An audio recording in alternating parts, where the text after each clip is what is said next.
From beaming him up in the Star Trek reboots to hiding from the zombie apocalypse inside his favorite pub in his comedy classic Shaun of the Dead, we've been fans of Simon Pegg for years. Now he's back again as Benji Dunn, Ethan Hunt's wingman in Mission Impossible Fallout. Straight! Keep going straight! Okay, now turn right. Right?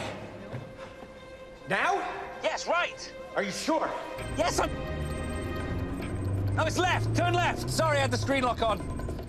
Oh, it's my favorite moment in the whole movie. This is the 6th installment of the blockbuster Tom Cruise franchise, and Simon Pegg is with us right now. Good morning. Good morning. Oh, you had me laughing out loud in the 6th movie. It was incredible. Did you have a lot of fun? Yeah, it was fun. I mean, it's a very exciting, tense film, so it's nice that there's some levity in it, and not just for me. I mean, I think Tom's really funny in this film as well, because Ethan's a little bit kind of at sea in the whole thing, which is great.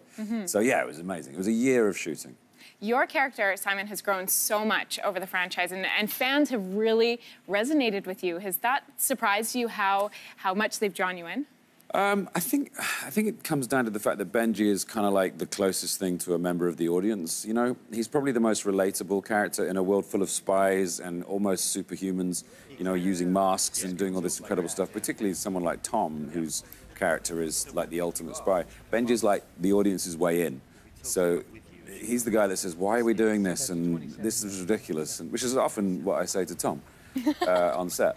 But I think that's why he's easier to connect to. Do you know what I mean? Yeah, when you're watching the movies, you're really taken aback by watching Tom Cruise and the stunts that he does, because he does them on his own, and you see how hard he's working. Like when he's running, he's really running. Yes, yes. And he took a leap, and famously did not end so well when he broke his ankle.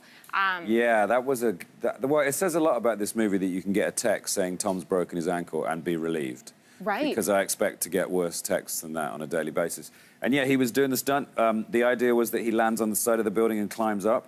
And of course, he took the entire impact of the jump on that ankle that you can see sticking out there. Oh. And smashed it. So when you're working with Tom, are you inspired to do your own stunts, or do you just leave all that? No. That's not my job. No, Tom is... He instills in all of us a sense of, like, can do, and the whole point of the action in these movies is that it's practical. There isn't any CG. It's not like, you know, you can do anything with CG now, and it's amazing, but you're detached from it slightly because you know it's not real. With this, he's doing those things. He's flying that helicopter, he's hanging off that building, he's breaking that ankle, and it gives an extra kind of level of, like, oh, to it when you watch it. You genuinely feel... I mean, this film's exhausting. It is exhausting. I feel like you're clenching the whole time because you're just so anxious about it. But it's refreshing, you know. You get a sense of reality that is a little lost these days. So besides the tension from just knowing that everything is real, take us through the plot of the movie, what you can share, what can fans expect?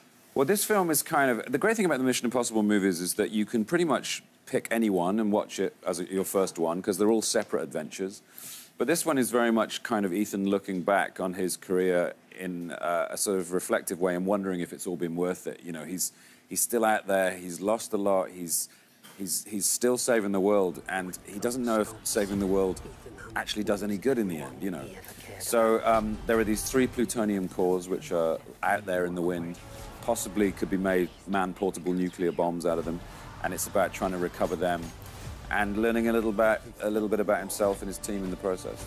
The reflection you just mentioned takes me to my next question. You recently spoke with The Guardian and reflected back on your life, about your struggle with depression and alcoholism, and said you could see yourself getting better when you rewatch Mission Impossible Ghost Protocol. Yeah, that's when I sort of, like, decided to take a stand and got well. And it's funny, because I can see that I lose, like, 20 pounds in an edit in that film. I kind of go from being...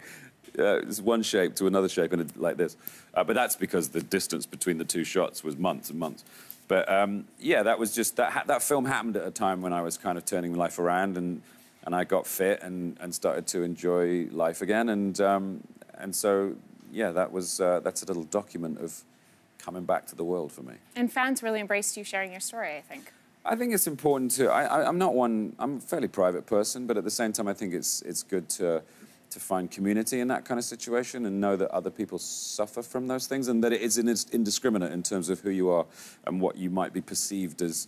You know, people see Hollywood as being some kind of, you know, nirvana, some sort of material manifestation of happiness and success. It's not at all. It's just another thing, and you don't have to have that kind of material success to be happy. That doesn't always make you happy. So yeah, I just felt like it was time to maybe have a share, and people seem to respond quite nicely. Well, Simon, we're glad you shared. Thank you. We're thankful for the new movie.